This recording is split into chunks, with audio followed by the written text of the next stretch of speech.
400명의 하객들이 제 외동딸이 생판 모르는 여자를 자기 엄마라고 소개하는 모습을 지켜보는 동안 저는 화장실 근처 27번 테이블에 앉아 있었습니다. 저 김소희는 제 평생 모은 돈의 절반을 딸의 결혼식에 막 썼습니다. 자신의 딸이 다른 여자를 껴안고 엄마라고 부르며 하객들로 가득 찬 홀에서 당신이 죽었다고 말하는 것을 보는 기분이 어떤지 상상해 보십시오. 하지만 이야기를 계속하기 전에 채널을 구독하고 계신지 확인하시고 어느 나라에서 이 영상을 보고 계신지 댓글로 남겨주세요.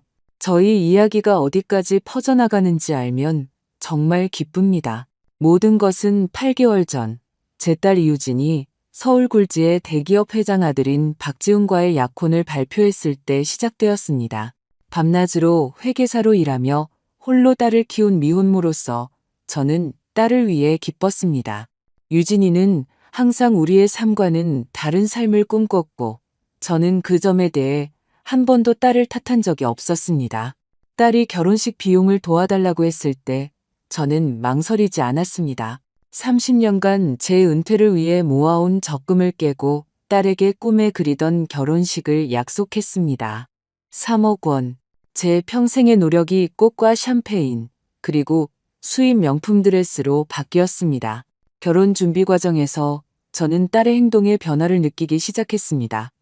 유진이는 제가 웨딩 플래너와의 미팅에 참석하지 말아달라고 부탁했습니다. 엄마는 그냥 수표에 서명만 해주는 게 좋겠어. 세부적인 건 내가 알아서 할게.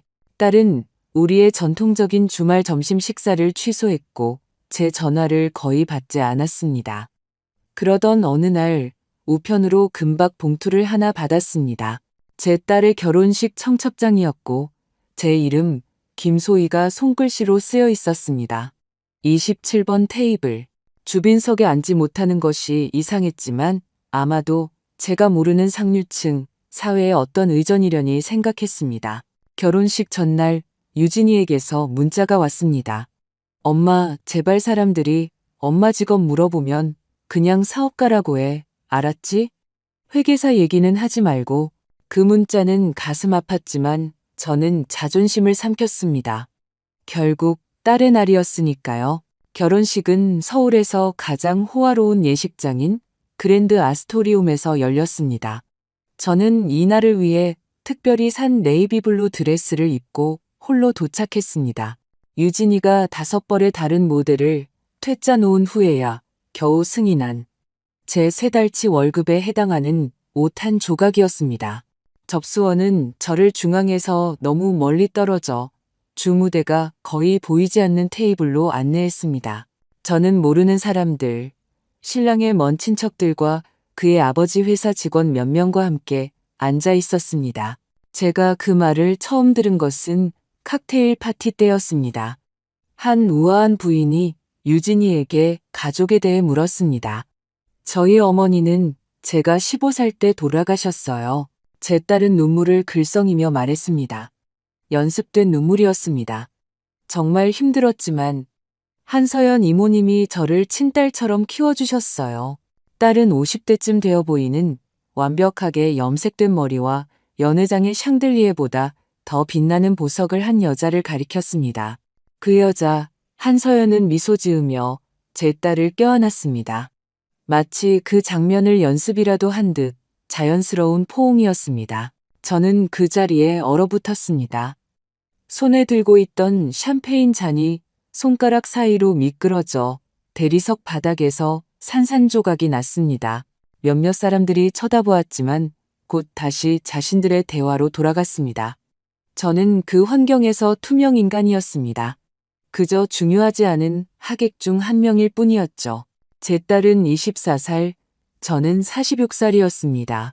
저는 제가 비용을 댄 결혼식에서 제 자신의 사망 소식을 듣는 특권을 누리기 위해 3억 원을 지불하고 멀쩡히 살아 있었습니다. 이해하려고 노력했습니다. 어쩌면 오해일지도 모른다고. 어쩌면 다른 사람을 말하는 것일지도 모른다고. 하지만 그 일은 또다시 일어났습니다. 그리고 또다시 가족에 대해 묻는 모든 사람에게 유진이는 같은 슬픈 이야기를 들려주었습니다. 죽은 어머니, 자신을 키워준 자비로운 이모, 개인적인 역경 극복. 세상이 제 주위에서 빙빙 돌았습니다. 30년 동안 그 아이를 키웠습니다. 30년 동안 매일 희생했습니다. 저는 딸이 제가 갖지 못했던 모든 것을 가질 수 있도록 연애, 여행, 개인적인 편안함을 포기했습니다. 사립학교, 해외 연수, 명문대학교, 그리고 이제 우리의 순간이 되어야 할 바로 그 순간에 딸은 역사에서 저를 지워버리기로 선택했습니다. 최악은 그 한서연이라는 사람이 최근까지 딸의 인생에 존재하지도 않았다는 것이었습니다. 나중에 알게 된 사실이지만 그녀는 신랑 박지훈의 데모 역할을 하는 사람이었고 제 딸에게 상류층 사회의 문을 열어준 지역 사교계의 명사였습니다. 그 대가는 보아하니 평범한 동네의 회계사 엄마를 제거하는 것이었습니다. 저녁 식사 동안 저는 제가 지불한 3천만 원짜리 드레스를 입고 우아하게 연회장을 누비는 유진이를 지켜보았습니다. 딸은 다른 사람으로 변해 있었습니다. 그녀의 몸짓, 말투, 심지어 웃음소리마저 다르게 들렸습니다.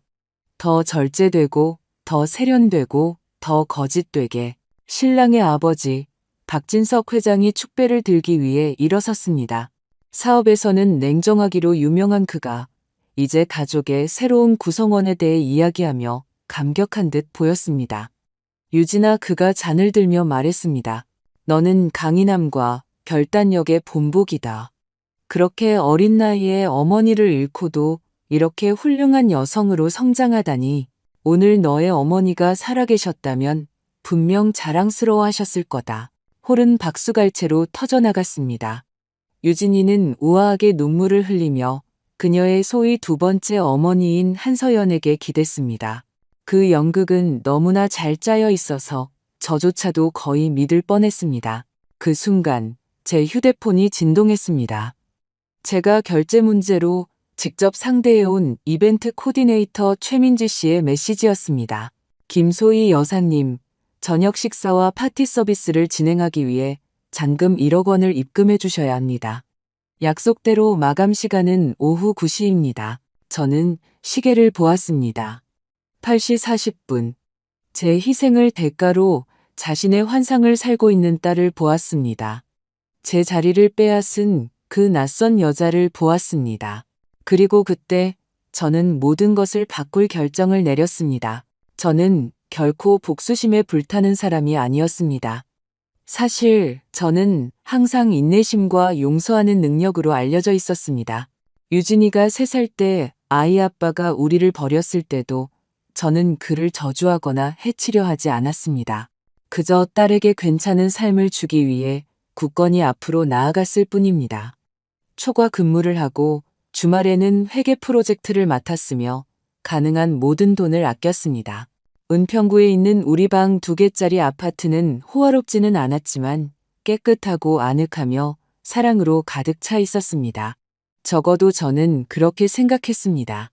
이제 그 27번 테이블에 앉아 휴대폰 화면에서 최민지 씨의 메시지가 깜박이는 것을 보며 저는 그 모든 사랑이 유진이에게 어떤 의미가 있었는지, 그 모든 희생이 가치가 있었는지 의문이 들었습니다. 저는 심호흡을 하고 답장을 썼습니다. 최민지 씨, 계획에 변경이 생겼습니다. 잔금은 입금하지 않겠습니다. 그녀의 답장은 거의 즉각적이었습니다. 여사님, 이건 매우 심각한 문제입니다. 잔금 없이는 서비스를 중단해야 합니다. 하객들은 이미 식사를 제공받고 있습니다. 이해합니다. 저는 답했습니다. 하지만 계약서에는 잔금 지급이 행사에 대한 저의 만족도에 따라 결정된다고 명시되어 있고 저는 만족하지 않습니다. 휴대폰을 가방에 넣으면서 저는 홀 중앙에서 박씨 가족과 그녀의 새로운 엄마 한서연과 함께 사진을 찍고 있는 유진이를 보았습니다. 사진사는 그들에게 더 가까이 붙고 더 많이 웃고 더 단란해 보이도록 요청하고 있었습니다. 서울 사교계 잡지 페이지를 위한 완벽한 장면이었습니다.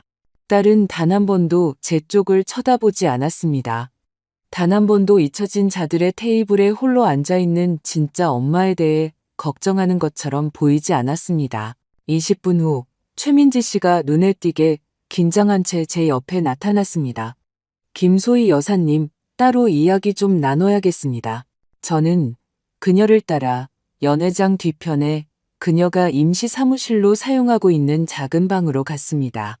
그녀의 표정은 혼란과 직업적인 공황이 뒤섞여 있었습니다. 여사님, 무슨 일이 일어나고 있는지 이해가 안 됩니다. 파티는 완벽하게 진행되고 있습니다. 네, 그렇죠. 저는 고개를 끄덕였습니다. 제 딸이 모든 사람에게 제가 죽었다고 말하고 다니는 완벽한 파티죠. 최민지 씨는 창백해졌습니다. 네? 뭐라고요? 방금 들으신 그대로예요. 저기 저 빛나는 신부, 제 딸이 다른 여자를 자기 엄마라고 소개하고 있어요. 제가 15살 때 죽었다고 말하고 있다고요. 하지만 왜요? 아무래도 평범한 회계사의 딸이라는 건 박 씨 가문에겐 충분히 세련되지 않은 모양이죠. 최민지 씨는 진심으로 충격받은 듯 보였습니다. 그녀가 10년 동안 호화로운 결혼식을 기획하면서 아마 이런 상황에 직면한 적은 한 번도 없었을 겁니다. 여사님, 정말 죄송합니다. 이건 끔찍한 일이네요. 하지만 계약서에는 잔금 지급이 저의 만족도에 따라 결정된다고 분명히 명시되어 있고, 저는 제 자신의 굴욕에 돈을 지불하는 것에 만족하지 않습니다. 저는 최민지 씨를 그녀의 직업적 딜레마와 함께 남겨두고 방을 나왔습니다. 제 자리로 돌아와 행사가 아무 문제 없이 계속 흘러가는 것을 지켜보았습니다. 아직까지는요. 오후 9시 10분, 저는 혼란의 첫 징후를 발견했습니다. 웨이터들이 저녁 식사 서빙을 멈췄습니다. 케이터링 팀은 아직 배분되지 않은 일부 쟁반을 거두기 시작했습니다. 밴드는 노래 중간에 연주를 멈췄습니다. 최민지 씨가 무대에 올라가 사회자의 귀에 무언가를 속삭였고 사회자 역시 걱정스러운 표정이었습니다. 두 사람은 제 쪽을 쳐다본 다음 서비스팀 감독들과 조용히 이야기하며 연회장을 돌아다니기 시작했습니다. 박진석 회장은 이상한 움직임을 눈치채고 사회자에게 다가갔습니다. 대화는 짧았지만 그의 몸짓으로 보아듣고 있는 내용에 만족하지 않는다는 것을 알 수 있었습니다. 유진이는 여전히 하객들 사이를 돌며 무대 뒤에서 벌어지는 드라마를 전혀 모른 채였습니다. 그녀의 동화 같은 꿈은 아직 깨지지 않았지만 오래가지는 못할 것이었습니다. 그러는 동안 저는 휴대폰을 들고 제 변호사인 강지연에게 전화했습니다. 지연아, 나 소희야. 지금 그랜드 아스토리움으로 와줘야겠어. 유진이 결혼식인데 무슨 일 있어? 응. 그리고 네가 몇 가지를 증언해주고 만약을 위해 준비했던 서류들도 가져와 줬으면 해. 강지연은 제 변호사 이상이었습니다. 그녀는 유진이와의 관계를 잘 아는 수십 년 지기 친구였습니다. 그녀는 제가 결혼식 계약서를 작성하는 것을 도와주었고 당시에는 제가 불필요하다고 생각했던 보호 조항들을 고집했습니다. 이제 저는 그녀의 선견지명에 감사했습니다. 바로 갈게. 그녀가 말했습니다. 오후 9시 30분. 연회장의 분위기는 완전히 바뀌었습니다. 이전의 우아한 축하 분위기는 이제 억눌린 긴장감으로 가득 찼습니다. 하객들은 무언가 잘못되었다는 것을 깨닫기 시작했습니다. 저녁 식사 서비스는 중간에 중단되었고 음료는 리필되지 않았으며 직원들 사이에서는 수군거림이 있었습니다. 박진석 회장이 최민지 씨를 불안하게 뒤따르게 한 채 제 옆에 갑자기 나타났습니다. 당신이 김소희 씨군요. 그는 악수를 청하지 않고 말했습니다. 그의 말투는 정중했지만 차가웠습니다. 네, 접니다. 신부의 어머니, 아직 살아있는 그 사람이요. 그는 제 도발을 무시했습니다. 최민지 씨로부터 잔금 지급에 문제가 있다는 보고를 받았습니다. 아무 문제 없습니다. 그냥 지급하지 않기로 결정했을 뿐입니다. 왜죠? 저는 거짓말에는 돈을 내지 않기 때문입니다. 박 회장님. 특히 저를 죽이는 거짓말에는요. 박 회장은 혼란스러워 보였고, 그래서 저는 자세히 설명했습니다. 회장님의 미래 며느리가 모든 하객들에게 제가 15살 때 죽었다고, 한서연이라는 분에게서 자랐다고 말하고 다녔습니다. 제가 알기로는 그분이 회장님 아들의 데모 역할을 하는 분이라고 들었습니다.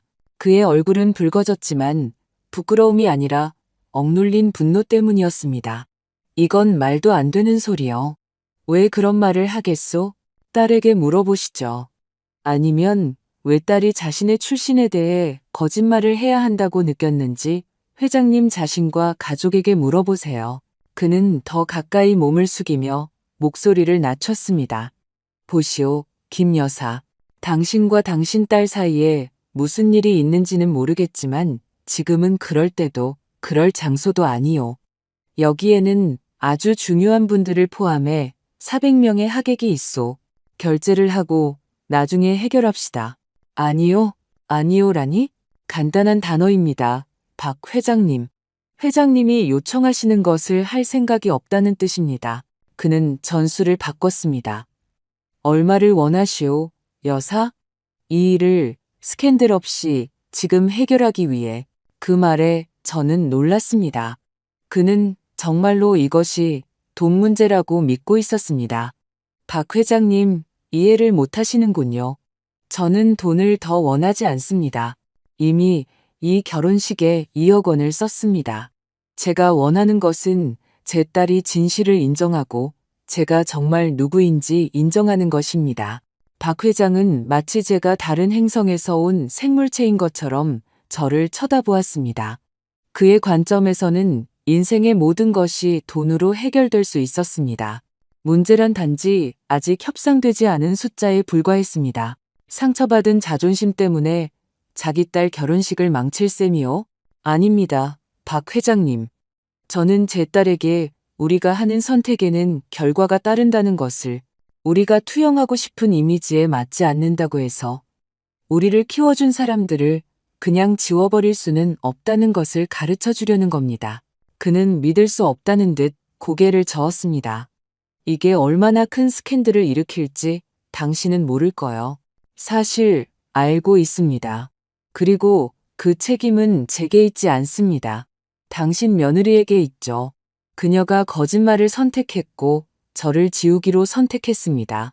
이제 진실이 밝혀졌을 때 무슨 일이 일어나는지 마주하게 될 겁니다. 박 회장은 자신의 방식으로 상황을 해결하기로 결심한 듯 자리를 떴습니다. 저는 그가 정장을 입은 한 무리의 남자들에게 다가가는 것을 보았습니다.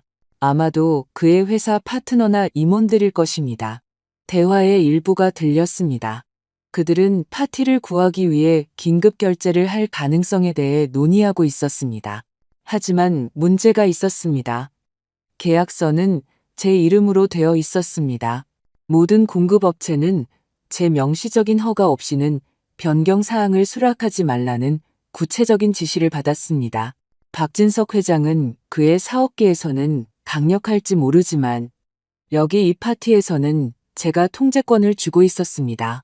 강지연 변호사가 오후 9시 45분에 도착했습니다. 우아한 회색 정장을 입고 제가 요청한 서류가 든 서류 가방을 들고 있었습니다.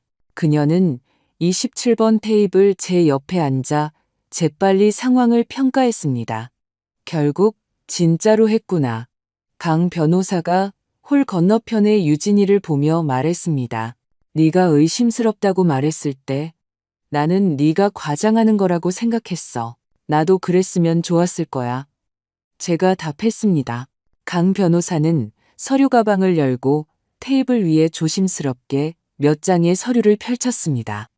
여기 예식장과의 원본 계약서야. 모든 페이지에 내 서명이 있고 여기 초기 2억 원 송금 증명서들. 그리고 여기 최종 결제 합의에 관한 너와 최민지 코디네이터 사이의 이메일이야. 저는 제 인생에서 가장 행복한 날이 되어야 했던 모든 것의 증거 서류를 보며 가슴이 무거워지는 것을 느끼며 고개를 끄덕였습니다. 이제 어떻게 할 계획이야? 강 변호사가 물었습니다. 기다릴 거야. 진실이 드러나기를. 모든 사람 앞에서 딸과 대면하지는 않을 거야. 이 상황은 딸이 만든 거니까. 이제 딸이 해결해야 해. 우리는 오래 기다릴 필요가 없었습니다. 오후 10시가 되자 위기는 임계점에 도달했습니다. DJ가 음악을 멈췄습니다. 낭만적이고 부드러운 분위기를 연출하도록 프로그래밍되었던 조명은 더 강하고 덜 아늑한 일반 조명으로 돌아왔습니다. 웨이터들은 아직 식사 중인 사람들의 잔과 접시까지 치우기 시작했습니다. 최민지 씨가 다시 무대에 올라 이번에는 마이크를 손에 들었습니다. 그녀의 프로 정신은 최대한의 시험을 받고 있었습니다. 신사숙녀 여러분, 불편을 드려 죄송합니다. 기술적인 어려움에 직면해 있습니다. 상황을 해결하는 동안 서비스가 잠시 중단되겠습니다. 하객들은 수군거리기 시작했습니다. 몇몇은 긴장하게 웃었고 다른 이들은 짜증스러워 보였습니다. 그 밤의 마법은 빠르게 사라지고 있었습니다. 유진이는 눈에 띄게 놀라 무대로 달려갔습니다. 무슨 일이에요? 그녀가 최민지 씨에게 물었지만 마이크는 여전히 켜져 있었고 모두가 들었습니다. 유진 씨, 따로 이야기해야 해요. 최민지 씨가 마이크를 끄려고 했지만 이미 너무 늦었습니다. 박진석 회장과 그의 아내 최혜경 여사가 무대 위 그들에게 재빨리 합류했고 사건의 전개에 완전히 혼란스러워 보이는 신랑 지훈이 뒤를 이었습니다. 가짜 엄마 한서연은 주빈석에 앉은 채 마치 비상구를 찾는 것처럼 주위를 둘러보고 있었습니다. 강 변호사가 제게 몸을 기울였습니다. 지금이 개입하기 좋은 타이밍인 것 같지 않아? 아직 제가 답했습니다. 먼저 자기들끼리 해결하게도 우리는 무대 위에 작은 그룹이 격렬하게 논쟁하는 것을 지켜보았습니다. 박 회장은 격하게 손짓했고 최 여사는 겁에 질린 듯 보였습니다. 최민지 씨는 전문적인 침착함을 유지했지만 그녀의 눈은 계속해서 제 테이블 쪽으로 향했습니다. 유진이는 망연자실한 표정으로 미친 듯이 홀을 둘러보았습니다. 아마도 마침내 저를 찾고 있었을 겁니다. 우리의 시선이 잠시 마주쳤습니다. 그녀는 더욱 창백해졌습니다. 마침내 박 회장이 마이크를 잡았습니다. 귀빈 여러분, 소란에 대해 사과드립니다. 예식장 측과 약간의 행정적인 문제가 발생했습니다. 걱정하실 것 없습니다.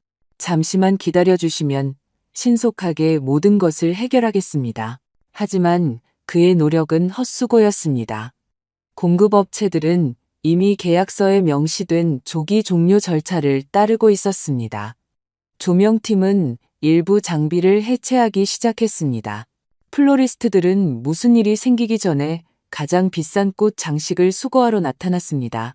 한서연이 마침내 일어나 무대로 걸어가 대화에 합류했습니다. 저는 그녀가 제 쪽을 가리키며 손짓하는 것을 보았습니다. 아마도 다른 사람들에게 저를 지목하는 것이었을 겁니다. 이제 때가 된 것 같아. 강 변호사가 말했습니다. 저는 고개를 끄덕이고 일어섰고 우리는 천천히 무대를 향해 걸어갔습니다. 우리가 나아가자 홀은 더욱 조용해졌습니다. 하객들은 무언가 특별한 일이 일어날 것을 감지하고 우리에게 시선을 돌렸습니다. 우리가 작은 그룹에 다다랐을 때 유진이는 대성통곡하고 있었습니다. 엄마, 제발, 그녀가 애원했습니다. 제발 이러지 마. 박 회장은 최민지 씨에게서 제가 누구인지 확인한 후에도 유진이가 저를 엄마라고 부르는 것을 듣고 놀란 듯 했습니다. 그럼 당신이 정말로 이 아이의 어머니란 말이오? 그는 여전히 믿기지 않는다는 듯 말했습니다. 네, 박 회장님. 고인이 아니라 살아있는 어머니입니다. 유진이는 더 크게 흐느꼈습니다. 설명할 수 있어요. 나한테 설명할 필요 없어. 제가 답했습니다. 아마 내 하객들에게 왜 나에 대해 거짓말을 했는지 설명해야 할 거야. 아니면 네 남편과 시부모님에게 왜 그렇게 근본적인 거짓말로 결혼 생활을 시작했는지 설명해야겠지. 지우는 마치 전에 한 번도 본 적 없는 사람처럼 유진이를 쳐다보았습니다. 내 어머니는 돌아가셨다고 했잖아. 그가 천천히 말했습니다. 나한테 그 이야기를 하면서 울었잖아. 나를 묘지에 데려가기까지 했고, 그 말에 저는 놀랐습니다. 지훈을 묘지에 데려갈 정도였다니. 그녀가 보여준 무덤은 누구의 것이었을까? 내게도 똑같이 말했어요. 박 회장의 아내 최혜경 여사가 분노가 역력한 목소리로 덧붙였습니다. 엄마 없이 자란 게 얼마나 힘들었는지, 그 상실로 얼마나 고통받았는지 이야기했죠. 한서연은 침묵을 지켰고 그녀의 얼굴은 불편함의 가면이었습니다. 분명히 그녀는 진실을 적어도 일부는 알고 있었고 그럼에도 불구하고 그 연극에 참여하는데 동의했던 것입니다. 유진아, 저는 우리 작은 그룹만 들을 수 있도록 목소리를 단호하지만 낮게 유지하며 말했습니다. 너에게는 두 가지 선택지가 있어. 지금 이 거짓말을 계속하고 네 결혼식이 제대로 시작되기도 전에 끝나는 걸 보거나 아니면 진실을 말하고 네가 초래한 피해를 복구하려고 노력하거나. 그녀는 울어서 붉어진 눈으로 저를 쳐다보았습니다. 완벽했던 화장은 이제 번져 있었습니다. 왜 저한테 이러시는 거예요? 그 질문은 제 뺨을 때리는 것 같았습니다. 그녀는 정말로 이해하지 못했습니다. 그녀가 한 모든 일에도 불구하고 그녀는 자신을 피해자로 보고 있었습니다. 나는 너한테 아무것도 하고 있지 않아, 유진아. 네가 내 자신에게 이렇게 한 거야. 내가 내 성대한 날의 일부가 되기에는 충분히 좋지 않다고 결정했을 때, 내 이야기를 재창조하기 위해 상징적으로 나를 죽이기로 결정했을 때, 박 회장이 다시 끼어들었습니다. 끝까지 사업가였습니다. 이 문제는 어른스럽게 해결합시다. 최종 결제를 하고 이 파티를 계속하게 하려면 얼마를 원하시오? 강지연 변호사가 계약서를 들고 한 걸음 앞으로 나섰습니다. 박 회장님, 김소희 여사님의 변호사로서 말씀드리지만 이것은 협상이 아닙니다. 계약서는 명확합니다. 최종 결제는 고객의 만족도에 따라 결정되며 제 고객은 불만족할 모든 권리가 있습니다. 박 회장은 그 서류를 마치 개인적인 모욕인 것처럼 쳐다보았습니다. 이건 터무니없소. 우리가 그 금액을 지불할 수 있소. 얼마인지 말하시오. 돈 문제가 아닙니다. 제가 주장했습니다. 존중의 문제, 진실의 문제입니다. 하객들은 심각한 일이 벌어지고 있음을 감지하고 무대 쪽으로 다가오기 시작했습니다. 몇몇은 이미 휴대폰을 손에 들고 있었고 아마도 녹화 중일 것입니다. 이것은 더 이상 사적인 위기가 아니었고 곧 공개적인 구경거리가 될 참이었습니다. 그때까지 멍하니 있던 지훈이 마침내 반응했습니다. 그는 혼란과 배신감이 뒤섞인 표정으로 유진이를 향해 돌아섰습니다. 왜 그런 거짓말을 한 거야? 왜 내 엄마가 죽었다고 꾸며낸 거냐고? 유진이는 그를, 그리고 저를, 그리고 이제는 바닥을 유심히 살피고 있는 한서연을 쳐다보았습니다. 자신의 거짓말 그물에 갇힌 그녀는 마침내 진실을 말했습니다. 어울리고 싶었어요. 그녀가 속삭였습니다. 하지만 홀의 침묵은 너무나 커서 모두가 들었습니다. 이 가족, 이 세상의 일부가 되고 싶었어요.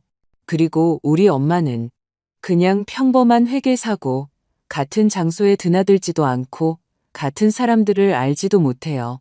한서연 이모님을 만나고 그분이 저를 조카로 소개해주겠다고 제안했을 때 지훈은 방금 결혼한 여자와 물리적인 거리가 필요한 것처럼 한 걸음 뒤로 물러섰습니다. 너는 네가 누구인지 내 가족에 대해 거짓말을 했어. 또 뭘 속인 거야? 지훈의 질문에 뒤이은 침묵은 무겁고 거의 만져질 듯했습니다. 400명의 사람들이 동시에 숨을 죽이며 유진이의 대답을 기다렸지만 그녀에게는 대답이 없었습니다. 그저 정성껏 화장한 얼굴을 타고 조용히 흐르는 눈물뿐이었습니다. 침묵을 깬 것은 한서연이었습니다. 유진이는 다른 건 아무것도 속이지 않았어요. 그녀가 마침내 목소리를 찾으며 말했습니다. 단지 우리 사회에서 더 받아들여지기 위해 자기 이야기를 좀 각색했을 뿐이에요. 최혜경 여사는 친구에게 차가운 시선을 던졌습니다. 이 모든 걸 알고 있었어요? 이 연극에 동참했다고요? 한서연은 부끄러워하는 기색을 보이는 품위를 보였습니다. 처음에는 그냥 이야기를 살짝 바꾼 것뿐이었어요. 유진이가 몇몇 행사에서 저를 자기 이모로 소개해달라고 부탁했죠. 그러다 당신들이 유진이를 만났을 때 이야기가 점점 커진 거예요. 커졌다고? 지훈의 목소리에는 불신이 가득했습니다. 죽지도 않은 사람의 무덤에 나를 데려가는 걸 커졌다고 표현하는 건가? 저는 마침내 제 목소리를 찾았습니다. 이 고통스러운 장면을 끝낼 시간이었습니다. 유진아, 저는 논쟁의 여지가 없는 어조로 말했습니다. 너는 지금 저 무대에 올라가서 네 모든 하객들에게 진실을 말할 거야. 내가 정말 누구인지 설명하고 네가 만든 연극에 대해 사과해야 해. 그렇지 않으면 이 파티는 공식적으로 끝나고 너는 모두에게 왜 내 꿈의 결혼식이 신혼여행을 시작하기도 전에 끝났는지 설명해야 할 거야. 유진이는 애원하는 눈으로 저를 쳐다보았습니다. 그 순간 저는 학교에서 돌아올 때 제 품에 달려들던 어린아이.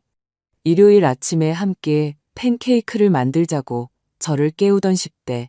대학에 합격했을 때 울면서 저를 껴안던 젊은 여성을 다시 보았습니다. 거짓과 피상성 뒤 어딘가에 제가 키운 딸이 여전히 존재했습니다. 적어도 저는 그렇게 믿고 싶었습니다. 오랜 시간이 흐른 후 유진이는 눈물을 닦고 어깨를 펴고 무대 중앙으로 걸어갔습니다. 최민지 씨가 동정심과 위기가 잠재적으로 해결되는 것에 대한 직업적 안도감이 섞인 표정으로 그녀에게 마이크를 건넸습니다. 여러분, 안녕하세요. 유진이가 떨리는 목소리로 시작했습니다. 저는 고백할 것이 있습니다. 홀은 절대적인 침묵에 휩싸였습니다. 직원들조차 하던 일을 멈추고 귀를 기울였습니다. 저는 거짓말을 했습니다. 제 남편에게, 시부모님께, 우리 친구들에게 거짓말을 했습니다. 그녀는 심호흡을 했습니다. 제 어머니는 돌아가시지 않았습니다. 사실 오늘 여기 와 계십니다. 군중 속에서 웅성거림이 퍼져나갔습니다. 저기 계신 저분. 그녀가 저를 가리켰습니다. 김소희 씨입니다. 제 어머니는 사업가가 아니라 회계사입니다. 청담동 저택이 아니라 은평구의 평범한 아파트에 사십니다. 그리고 그분은 그녀의 목소리가 갈라졌습니다. 이 결혼식의 모든 비용을 지불하셨습니다. 여러 사람들의 고개가 저를 향해 돌아갔습니다. 저는 수백 개의 호기심 어린 시선, 일부는 동정적이고 일부는 비판적인 시선의 무게를 느꼈습니다. 부끄러웠습니다. 유진이가 계속했습니다. 이제 말문이 터진 듯 했습니다. 지훈이네처럼 영향력 있는 가문 출신이 아니라는 게 부끄러웠습니다. 경제적으로 어렵게 자란 것이 부끄러웠습니다. 그냥 평범하다는 게 부끄러웠습니다. 그녀는 저를 똑바로 쳐다보았습니다.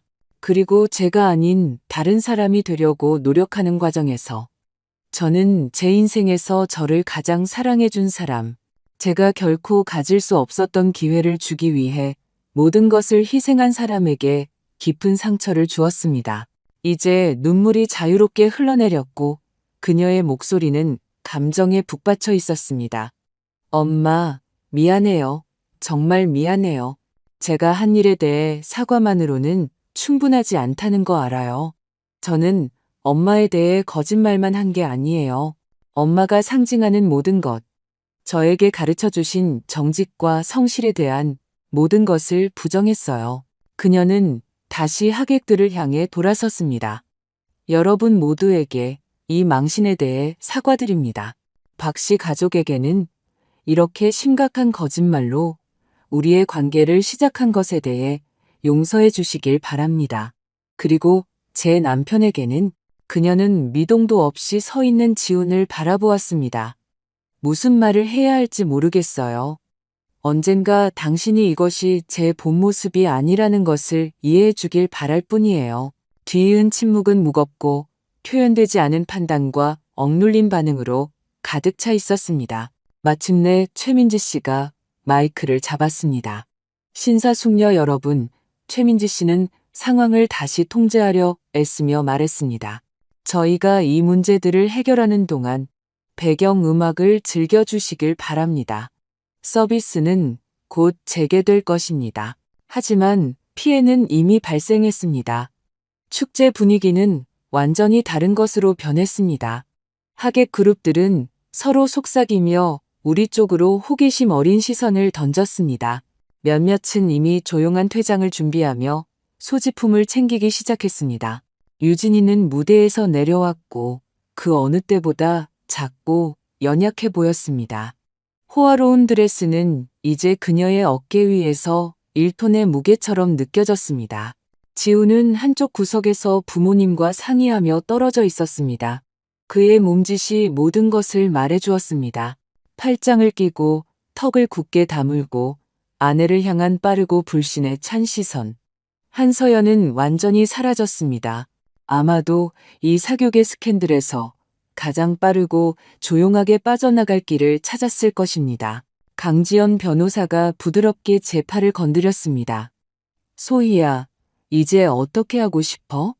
계속 결제를 거부할 수도 있고 아니면 몇 가지 조건을 걸고 풀어줄 수도 있어.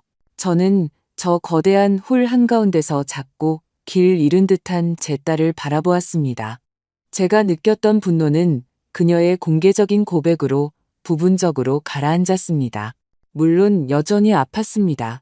어떤 상처는 만약 치유된다 하더라도 오랜 시간이 걸릴 것이었습니다. 딸이랑 얘기 좀 할게. 저는 강 변호사에게 답했습니다. 단둘이서 저는 부끄러움과 후회의 섬에 갇힌 듯 홀 중앙에 홀로 서 있는 유진이에게 걸어갔습니다. 제가 다가가는 것을 보자 그녀는 다음에 올 일을 두려워하는 듯 보였습니다. 엄마, 나. 그녀가 말을 시작했지만 저는 조용히 하라는 의미로 손을 들었습니다. 여기는 아니야. 더 조용한 곳에서 이야기하자. 저는 아까 최민지 씨와 대화했던 바로 그 방으로 향했습니다. 유진이가 저를 따라왔고 그녀의 웨딩드레스가 대리석 바닥을 끌며 부드러운 소리를 냈습니다. 호기심 어린 시선들로부터 멀리 떨어진 작은 방 안에서 우리는 마침내 마주섰습니다. 엄마와 딸, 이제는 서로에게 낯선 사람처럼 보이는 두 여자였습니다. 왜? 제가 간단하게 물었습니다. 그것이 정말로 중요한 유일한 질문이었습니다. 유진이는 의자에 주저앉았고 그녀의 드레스는 비단과 튤구름처럼 주위에 퍼졌습니다. 이해가 되게 설명할 수가 없어요. 그녀가 낮은 목소리로 말했습니다. 작은 거짓말에서 시작됐어요. 지훈 씨를 만났을 때 그는 제가 다니던 대학, 입고 있던 옷 때문에 제가 부유한 집안 출신이라고 생각했고 저는 그 오해를 바로잡지 않았어요.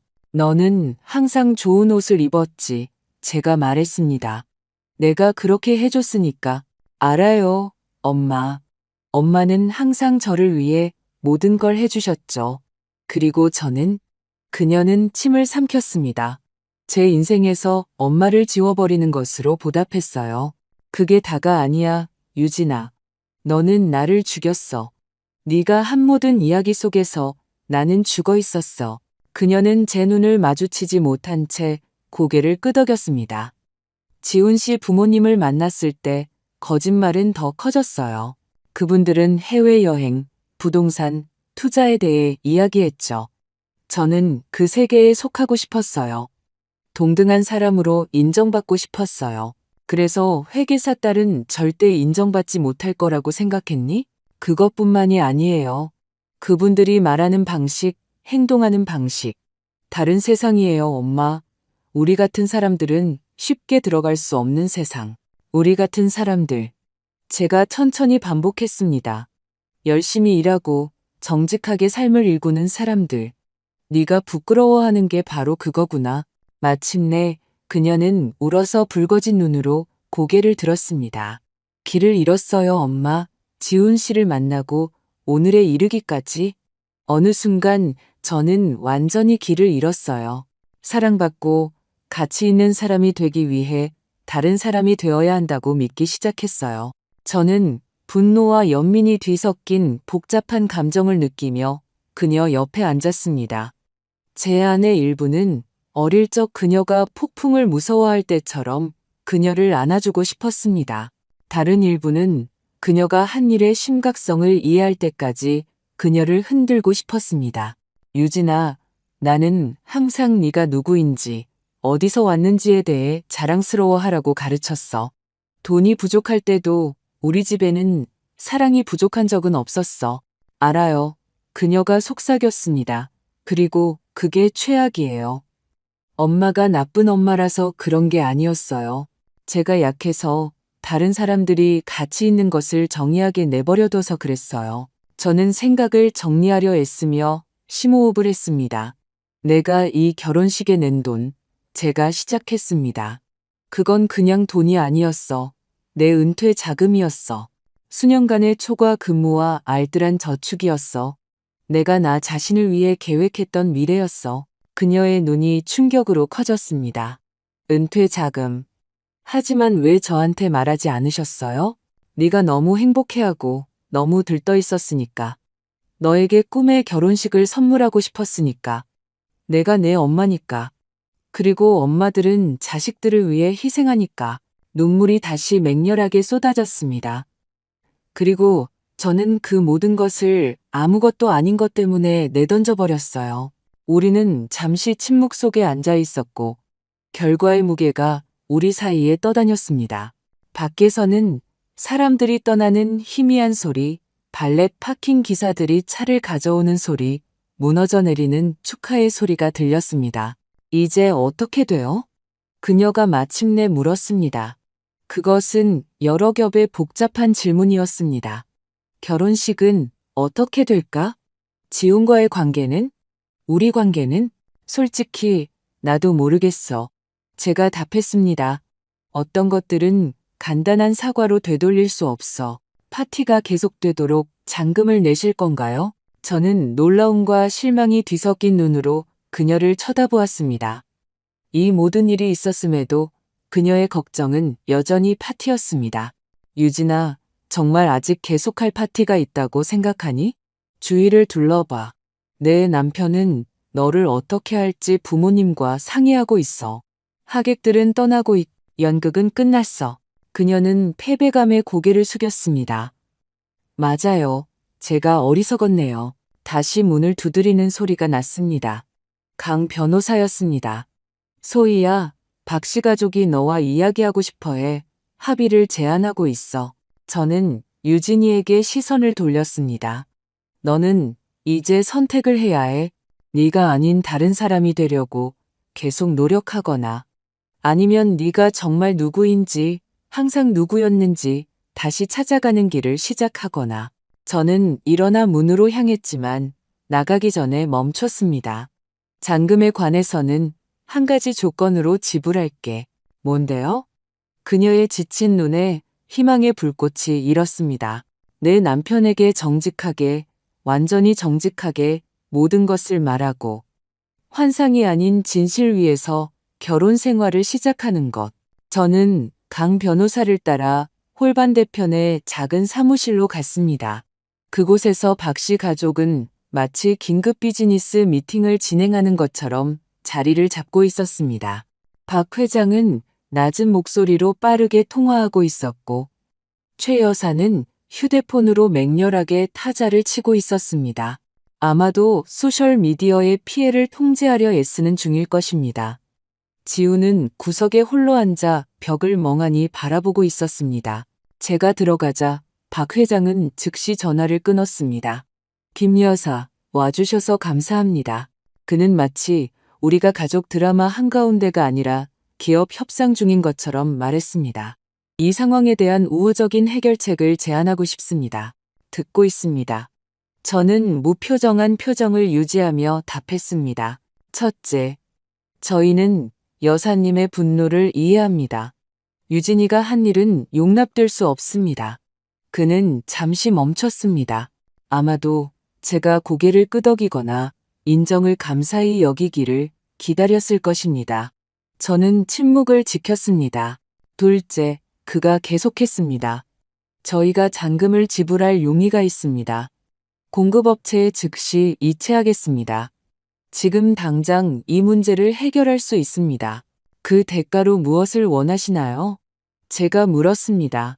박진석 회장 같은 사람들과는 항상 대가가 따랐기 때문입니다. 비밀 유지. 최 여사가 처음으로 입을 열며 답했습니다. 소송이나 언론 보도, 추가적인 스캔들 없이 이 일이 여기서 끝나길 바랍니다. 유진이는요? 제가 물었습니다. 그 아이는 어떻게 되나요? 어색한 침묵이 방을 감쌌습니다. 박 씨 가족 3명은 재빨리 시선을 교환했습니다. 그건 지훈이와 유진이가 둘이서 해결할 문제입니다. 박 회장이 마침내 말했습니다. 가족으로서 저희는 아들이 내리는 어떤 결정이든 지지할 겁니다. 저는 여전히 침묵하고 있는 지훈을 보았습니다. 그의 표정은 읽을 수 없었습니다. 그래서 당신의 결정은 뭐죠? 지훈 씨? 당신은 방금 제 딸과 결혼했어요. 몇 시간 전에는 영원한 사랑을 약속하며 서약을 교환했죠. 그가 마침내 저를 바라보았습니다. 그의 눈에는 상충되는 감정의 폭풍이 비쳤습니다. 모르겠습니다. 그가 솔직하게 답했습니다. 지금 그녀를 믿을 수 있을지 모르겠습니다. 제가 결혼한 사람을 아는지 모르겠습니다.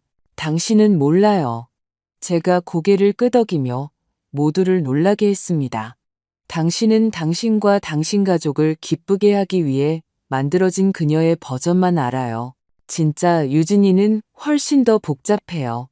우리 모두처럼 결점도 있고 오늘 본 것처럼 끔찍한 실수도 저지르죠. 하지만 당신들이 그 외면을 감탄하느라 바빠서 결코 보지 못했던 장점들도 있어요. 지훈은 제 말을 진지하게 고려하는 듯 보였습니다. 어떤 장점이요? 그의 목소리가 부드러워졌습니다. 회복력이 강해요. 아버지 없이 경제적으로 제한된 가정에서 자랐지만 학업에서 두각을 나타냈어요. 인맥이 아니라 자신의 실력으로 국내 최고의 대학 중 한 곳에 들어갔죠. 창의적이고 편안할 때는 멋진 유머 감각을 가지고 있으며 누군가에게 깊은 인상을 주려고 애쓰지 않을 때는 관대한 마음을 가지고 있어요. 저는 잠시 말을 멈췄습니다. 이 모든 일이 있었음에도 불구하고 제가 제 딸을 변호하고 있다는 것을 깨달았습니다. 모성애란 참으로 복잡한 것이었습니다. 하지만 선택은 당신의 몫이에요. 지훈 씨. 진짜 유진이를 알아갈 것인지 아니면 이 결혼을 제대로 시작하기도 전에 끝낼 것인지는 당신만이 결정할 수 있어요. 박 회장은 대화가 감상적인 방향으로 흐르는 것에 분명히 불편해하며 헛기침을 했습니다. 결제 문제로 돌아가서 강지연 변호사가 끼어들었습니다. 제 고객은 몇 가지 조건으로 잔금 지급을 승인할 용의가 있습니다. 무슨 조건이요? 타고난 협상가의 말투로 박 회장이 물었습니다. 첫째, 이 상황으로 인해 발생하는 어떠한 공개적인 망신에 대해서도 박 씨 가족이 김 여사에게 책임을 묻지 않겠다는 공식적인 합의. 둘째, 유진이와 지훈 씨가 결혼의 미래에 대해 어떤 결정을 내리기 전에 가족의 압력 없이 솔직하게 대화할 기회를 갖는 것. 박 회장은 미간을 찌푸렸습니다. 책임 면제 합의는 상호적이어야 하오. 우리도 당신 고객으로부터 나중에 소송을 당하고 싶지 않소. 공평하네요. 강 변호사가 고개를 끄덕였습니다. 신혼부부의 대화에 관해서는 박 회장이 아들을 쳐다보았습니다. 지훈이는 성인이요. 스스로 결정할 수 있소. 지훈이 갑자기 일어섰습니다. 지금 유진이랑 얘기하고 싶어요. 그의 결단력은 저를 놀라게 했습니다. 아마도 박지훈은 제가 상상했던 특권층 젊은이 이상의 무언가를 가지고 있었을 것입니다. 주방 근처 방에 있어요. 제가 알려주었습니다. 지훈은 아무 말 없이 나갔고 우리는 다시 어색한 침묵 속에 남겨졌습니다. 좋소. 박 회장이 재빨리 비즈니스 모드로 돌아가며 말했습니다. 그럼 이 합의를 마무리합시다. 강 변호사와 박 씨 가족이 법적 세부 사항을 논의하는 동안 제 마음은 유진이와 지훈에게로 향했습니다.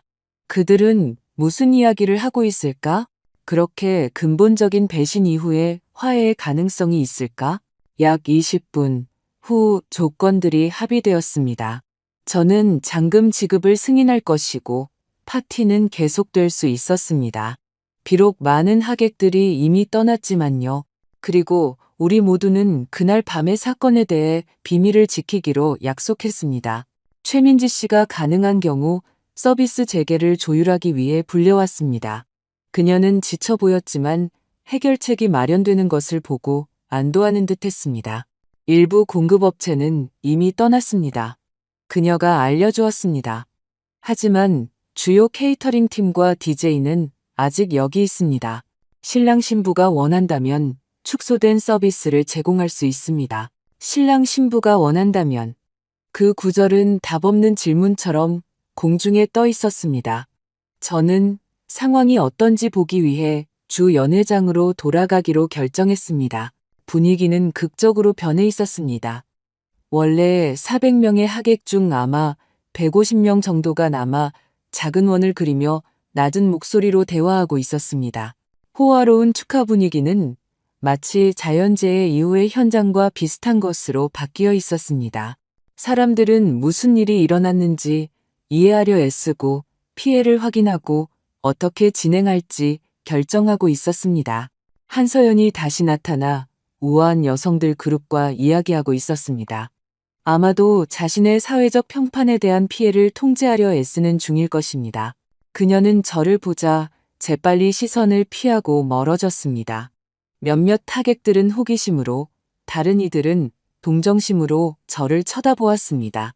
결혼식 한가운데서 부활한 어머니에게 어떻게 반응해야 할지 확신이 서지 않아 감이 다가오는 사람은 거의 없었습니다. 하지만 한 나이 든 부인이 제게 똑바로 다가왔습니다. 저는 그녀를 알아보았습니다. 지훈의 할머니로 80대 정도 되어 보이는 여성으로 식 내내 특별한 존경을 받던 분이었습니다. 김 여사. 그녀가 나이에도 불구하고 단호한 목소리로 말했습니다. 당신의 용기에 감탄하고 싶다고 말하고 싶군요. 감사합니다. 저는 그 직접적인 접근에 놀라 답했습니다. 내 손자는 거짓말쟁이와 결혼했을지 모르지만 적어도 그녀는 줏대 있는 어머니를 두었군요. 그녀가 계속했습니다. 그녀의 얇은 입술에 옅은 미소가 번졌습니다. 이 사회에서 그건 이미 드문 일이죠. 제가 대답하기도 전에 그녀는 우아한 지팡이의 의지에 멀어졌습니다. 저는 반쯤 비어있는 홀 한가운데에 서서 이상하게도 어울리지 않는 느낌을 받았습니다. 마치 대본에서 벗어난 영화 속 인물이 되어 더 이상 의미 없는 무대에서 즉흥 연기를 하는 것 같았습니다. 그때 유진이와 지훈이가 그들이 대화하던 방에서 나오는 것을 보았습니다. 그들은 손을 잡고 있지는 않았지만 이전의 적대적인 거리감 없이 나란히 걷고 있었습니다. 두 사람의 얼굴은 진지했지만 이전의 분노나 절망은 없었습니다. 그들은 제게로 곧장 왔습니다. 엄마, 유진이가 울어서 쉰 목소리로 시작했습니다. 지훈 씨랑 저 얘기 많이 했어요. 저는 그들이 계속하기를 기다리며 고개를 끄덕였습니다. 저희는 신혼여행을 미루기로 결정했어요. 그녀는 지훈을 쳐다보았고 그가 말을 이었습니다. 그리고 부부 상담을 받아보려고요. 이 일에도 불구하고 우리 결혼이 살아남을 거라고 약속할 수는 없지만 적어도 무슨 일이 있었는지 이해하고 앞으로 나아갈 길이 있는지 알아봐야 한다고 생각해요. 그것은 제가 기대했던 것 이상이었습니다. 솔직히 박 씨 가족 같은 많은 가정에서는 스캔들만으로도 즉각적인 혼인무효 사유가 될 수 있었습니다. 현명한 결정이구나. 제가 말했습니다. 그리고 파티는. 유진이는 텅 빈 홀과 남은 몇 안 되는 하객들을 둘러보았습니다. 파티는 끝난 것 같아요, 엄마. 하지만 공급업체들이 피해를 입지 않도록 잔금을 내주실 수 있다면 그녀의 요청은 축하를 구하기 위한 것이 아니라 약속을 지키기 위한 것이었습니다. 혼돈 속에서 피어나는 작은 성숙의 징후였습니다. 이미 처리되고 있어. 제가 알려주었습니다. 강 변호사가 내 시부모님과 세부 사항을 마무리하고 있어. 감사합니다. 그녀가 부드럽게 말했습니다. 제가 한 짓을 생각하면 받을 자격이 없는 거 알아요. 자격의 문제가 아니야, 유진아. 책임의 문제지. 나는 그 공급업체들과 약속했고 내 말을 지킬 거야. 네가 소중히 여기길 배우길 바라는 것이기도 하고. 지훈은 존경에 가까운 눈빛으로 저를 쳐다보았습니다. 김소희 여사님을 더 잘 알고 싶습니다. 제게 소개되었던 꾸며낸 버전이 아니라 유진이의 진짜 어머니를요. 저도 그러고 싶네요.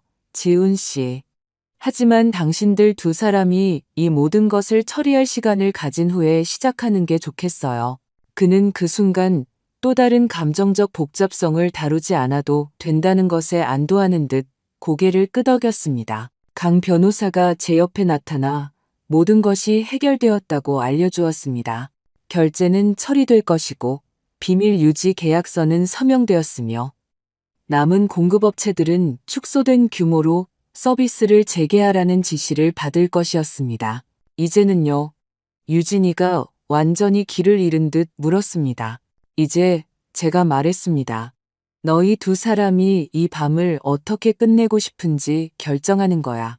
남은 하객들에게 작은 감사를 표할 수도 있고 어쩌면 마지막 춤을 출 수도 있고 아니면 그냥 집에 가서 조용히 이 모든 것을 마주하기 시작할 수도 있어. 그들은 서로를 바라보았고 조용한 소통이 그들 사이에 오갔습니다. 말을 꺼낸 것은 지훈이었습니다. 남아주신 분들께 감사를 표해야 할 것 같아요. 그리고 어쩌면 작더라도 긍정적인 것으로 마무리하는 게 좋을 것 같아요. 유진이는 고개를 끄덕였고 두 사람은 제자리로 돌아간 DJ에게 함께 걸어갔습니다. 짧은 대화 후 DJ가 안내 방송을 했습니다.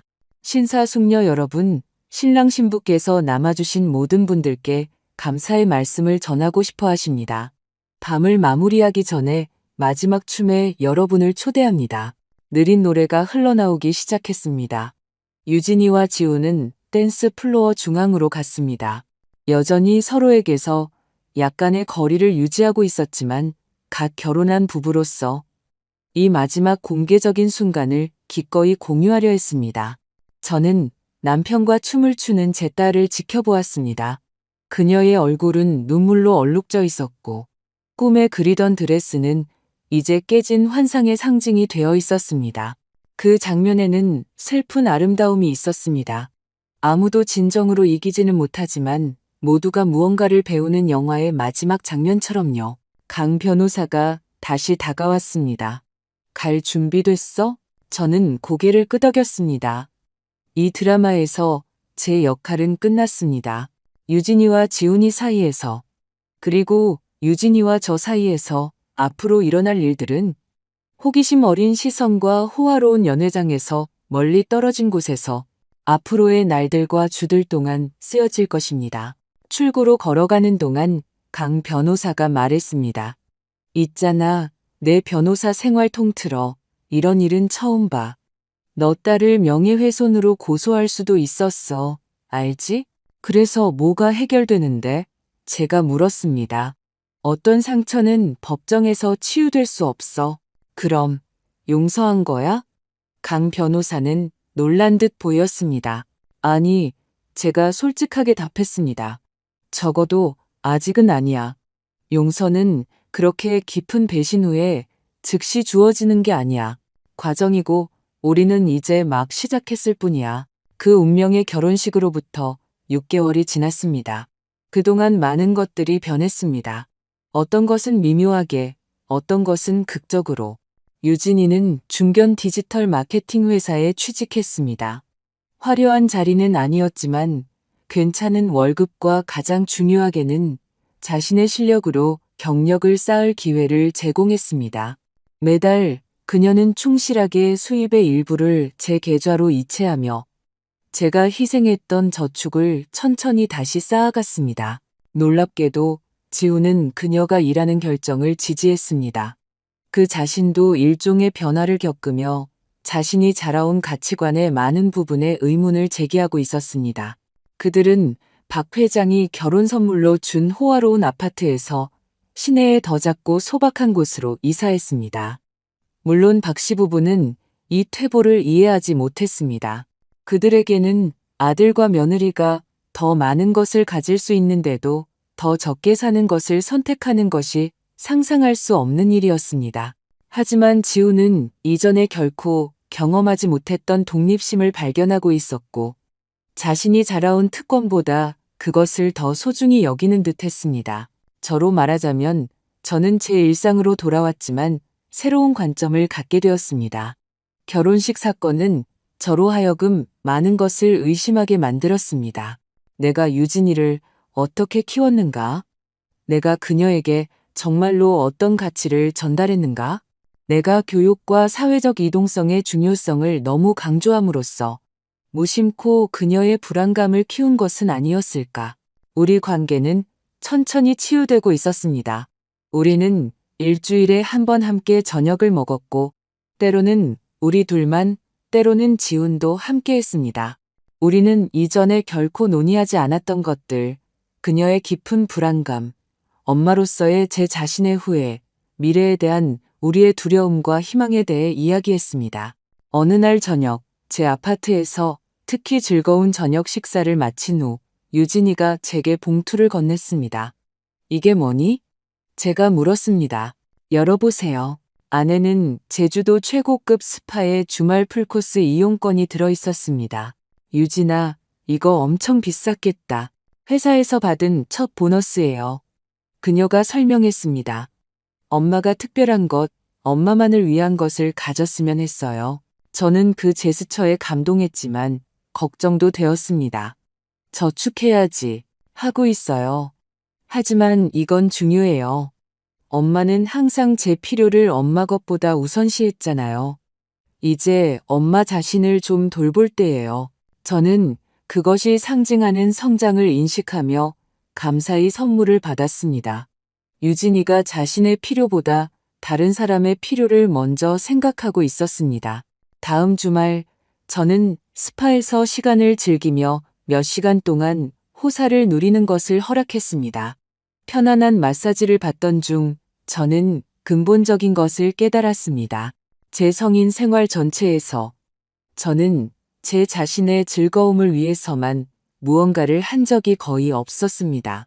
항상 실용적인 정당화, 해결해야 할 필요, 보통 유진이나 일과 관련된 것이 있었습니다. 그 깨달음은 저를 더 깊은 성찰로 이끌었습니다. 어쩌면 저 역시 우리 사이에 발전한 기능 장애적인 역동성에 기여했을지도 모릅니다. 끊임없이 제 자신의 필요를 희생함으로써 저는 무심코 유진이에게 사람의 가치가 본질적인 모습이 아니라 다른 사람에 대한 유용성에 있다고 가르쳤을지도 모릅니다. 다음 주 저는 유진이를 우리 저녁 식사에 다시 초대했습니다. 하지만 이번에는 논의할 중요한 것이 있었습니다. 생각해봤어. 우리가 디저트를 마친 후 제가 시작했습니다. 결혼식 돈에 대해서 유진이는 즉시 긴장했습니다. 아직 갚을 돈이 많이 남은 거 알아요.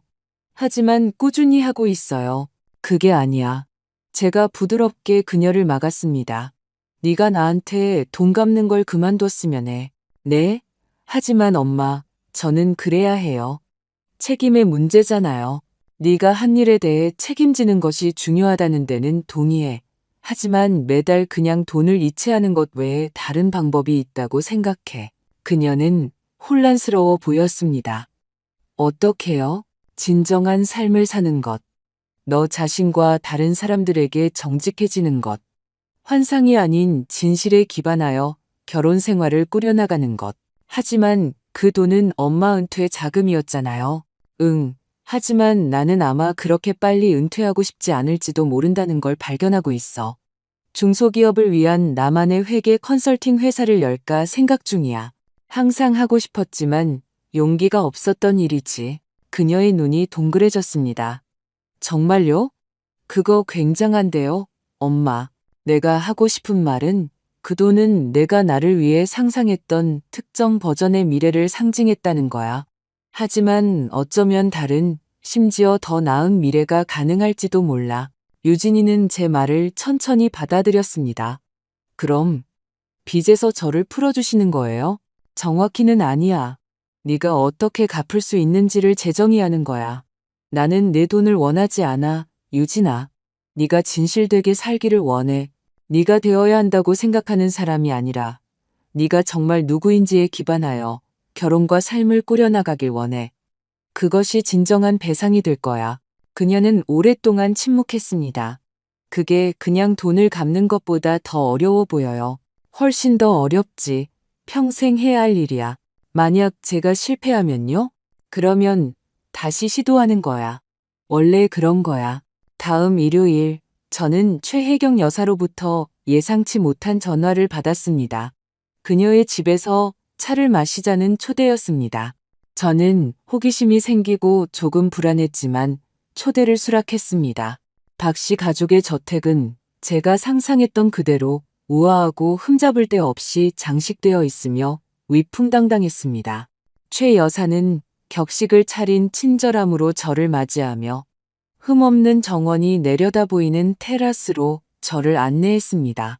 와주셔서 감사합니다. 김 여사님. 하녀가 섬세한 도자기 찻잔에 차를 따르는 동안 그녀가 말했습니다. 초대에 흥미가 생겼습니다. 제가 솔직하게 답했습니다. 최 여사는 고개를 끄덕이고 말하기 전에 작은 한 모금을 마셨습니다. 개인적으로 감사드리고 싶었습니다. 무엇에 대해 감사하시나요? 판단의 실수는 있었지만 근본적으로 선한 성품을 가진 딸을 키워주신 것과 우리 아들이 자신을 위한 더 진정한 길을 찾도록 도와주신 것에 대해서입니다. 제가 예상했던 말은 아니었습니다. 지훈이가 달라졌어요. 그녀가 계속했습니다. 좋은 의미로요. 비록 우리에게는 당혹스럽지만요. 항상 당연하게 여겼던 것들의 의문을 제기하고 우리가 결코 고려하지 않았을 결정을 내리고 있어요. 우리와 조금 거리를 두는 것을 포함해서요. 이것이 가족에게 긴장을 유발하고 있다면 유감입니다. 유감스러워하지 마세요. 남편과 저는 우리가 아마도 지나치게 통제적이었을지도 모른다는 것을 깨달았습니다. 우리 아들이 가치를 인정받기 위해 특정 기대를 충족시켜야 한다고 느끼는 환경을 만들었죠. 그녀는 의미심장한 멈춤을 가졌습니다. 어떤 면에서는 당신이 유진이에 대해 묘사한 것과 크게 다르지 않죠. 그 관찰은 통찰력 있고 예상치 못한 것이었습니다. 극적으로 다른 맥락이었지만 평행선이 존재했습니다. 유진이와 지훈이 모두 다른 사람들이 원하는 사람이 되어야 한다는 압박감을 느꼈던 것입니다. 그녀는 사회적으로 상승하기 위해, 그는 특권적인 지위를 유지하기 위해, 그들은 자신들이 정말 누구인지 함께 발견하고 있어요. 제가 말했습니다. 네. 그리고 지훈이가 특정 편의를 포기하는 것을 보는 것이 우리에게는 걱정스럽지만 그가 추구하는 독립심에는 존경할 만한 점도 있어요. 우리는 1시간 넘게 더 이야기했습니다. 완전히 다른 세계의 두 여성이 예상치 못한 공통점을 발견했습니다. 자식에 대한 사랑과 그들이 우리가 상상했던 것과는 다른 길을 가더라도 행복하기를 바라는 마음. 다음 주, 이제는 전통이 된 우리 가족 저녁 식사에서 유진이와 지훈이는 공유할 소식이 있었습니다. 저희는 작은 서약 갱신식을 할까 생각 중이에요. 지훈이가 발표했습니다. 정말 우리에게 중요한 사람들만 초대해서 간단하게요. 새롭게 시작할 기회예요. 유진이가 덧붙였습니다. 이번에는 진실에 기반해서요. 정말 멋진 생각이구나. 저는 그들을 위해 진심으로 행복해하며 답했습니다. 그리고 엄마가 저희 증인이 되어주셨으면 해요. 소희 어머님. 지훈이가 처음으로 제 이름을 부르며 말했습니다.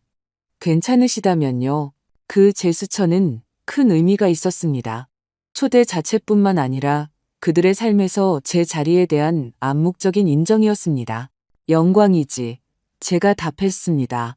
한 달 후 강릉의 작은 바닷가 레스토랑에서 식이 열렸습니다. 하객은 20명뿐이었고 가까운 친구들, 선별된 몇몇 친척들, 그리고 박 씨 가족도 포함되었습니다. 그들은 행사의 소박함에 불편해 보였지만 지지하려는 노력을 했습니다. 유진이는 디자이너 드레스를 입지 않았습니다. 이번에는 무릎까지 오는 단순한 흰색 드레스에 머리를 풀고 꽃을 꽂았습니다. 지우는 격식 있는 턱시도 대신 바닷가 행사에 어울리는 가벼운 정장을 입었습니다. 그들이 교환한 서약은 자신들이 직접 쓴 것으로 정직하고 직설적이었습니다.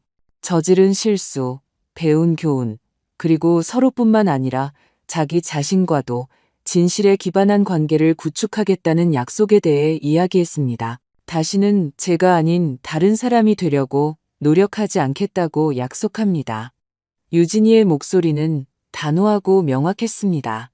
제가 발견하고 있는 진정한 제 모습, 모든 불완전함과 불안감을 가지고 우리 결혼 생활에 임할 것을 약속합니다. 그리고 저는 당신이 있는 그대로의 모습일 수 있는 공간을 만들겠다고 약속합니다. 지훈이가 답했습니다. 우리 둘 다 부부로서뿐만 아니라 개인으로서 성장할 수 있는 공간을요. 그 장면을 지켜보면서 저는 원래 결혼식에서 경험했던 것과는 다른 감정을 느꼈습니다. 호화로운 구경거리에 대한 피상적인 감탄이 아니라 더 깊은 것, 제가 진정한 것, 진짜인 것을 목격하고 있다는 인식이었습니다. 뒤이은 간단한 피로연 동안 유진이가 샴페인 잔을 들고 제게 다가왔습니다. 괜찮으세요, 엄마? 감격하신 것 같아요. 그래, 제가 인정했습니다. 하지만 좋은 의미로. 네가 자랑스러워. 유진아, 네가 입고 있는 드레스나 네가 주고 있는 인상 때문이 아니라 네 자신과 네 결혼 생활에서 네가 해낸 힘든 노력 때문에 감사해요. 그녀가 부드럽게 말했습니다. 엄마 없이는 해내지 못했을 거예요. 그렇지 않아. 너는 결국 내 길을 찾았을 거야. 어쩌면 훨씬 더 힘들었겠지만. 그녀는 잠시 멈추고 주변에서 대화하고 웃는 하객들을 바라보았습니다. 재미있는 게 뭔지 아세요? 이 결혼식은 첫 번째 결혼식 비용의 100분의 1밖에 안 들었는데 무한히 더 행복해요. 돈을 얼마를 쓰든 살 수 없는 것들이 있나 봐요. 제가 너무 늦게 배운 교훈이죠. 우리는 홀 건너편에서 부모님과 대화하는 지훈을 바라보았습니다. 그의 자세에는 새로운 자신감, 그의 성이나 은행 계좌가 아닌 의식적이고 진정한 선택에서 오는 확신이 있었습니다. 너희 둘은 괜찮을 거야. 제가 단언했습니다. 어떻게 아세요? 너희 둘 다 진짜 노력을 하고 있으니까. 중요한 노력을. 다음 날 아침, 저는 일찍 일어나 커피 한 잔을 들고 아파트 테라스로 나갔습니다. 지난 몇 달 동안 삶은 예상치 못한 방향으로 흘러갔습니다. 고통스러운 배신으로 시작된 것이 우리 모두에게 성장의 기회로 변모했습니다. 유진이는 오랫동안 써왔던 사회적 가면 없이 자신이 정말 누구인지 발견하고 있었고, 지훈이는 자신이 자라온 가치관의 의문을 제기하며 더 진정한 길을 찾고 있었습니다. 심지어 박 씨 가족도 지위와 외양에 대한 자신들의 일부 가정을 제고하게 되었습니다. 그리고 저는 어떤 상처, 심지어 가장 깊은 상처도 새로운 이해로 가는 관문이 될 수 있다는 것을 배우고 있었습니다. 용서는 한 번의 사건이 아니라 계속되는 과정이며 때로는 무언가가 완전히 부서졌을 때 재건축이 원본보다 더 강하고 아름다운 것을 만들어낼 수 있다는 것을요. 다음 주 저는 제 회계 컨설팅 회사를 열 작은 사무실의 임대 계약서에 서명했습니다. 소박하지만 진정한 시작이었습니다. 저뿐만 아니라 우리 가족 모두에게 새로운 장이었습니다. 불완전하고 복잡하지만 마침내 진짜인 제 딸의 결혼식은 파괴적인 거짓말로 시작되었지만 진실과 재연결의 길로 변모했습니다. 그리고 그것은 제가 깨달은 바로는 돈으로 살 수 있는 모든 크리스탈 샹들리에와 수입 샴페인보다 훨씬 더 가치 있는 것이었습니다. 이제 이 이야기가 마음에 드셨다면 구독을 클릭하시고 어떤 부분이 가장 충격적이었는지 댓글로 알려주세요.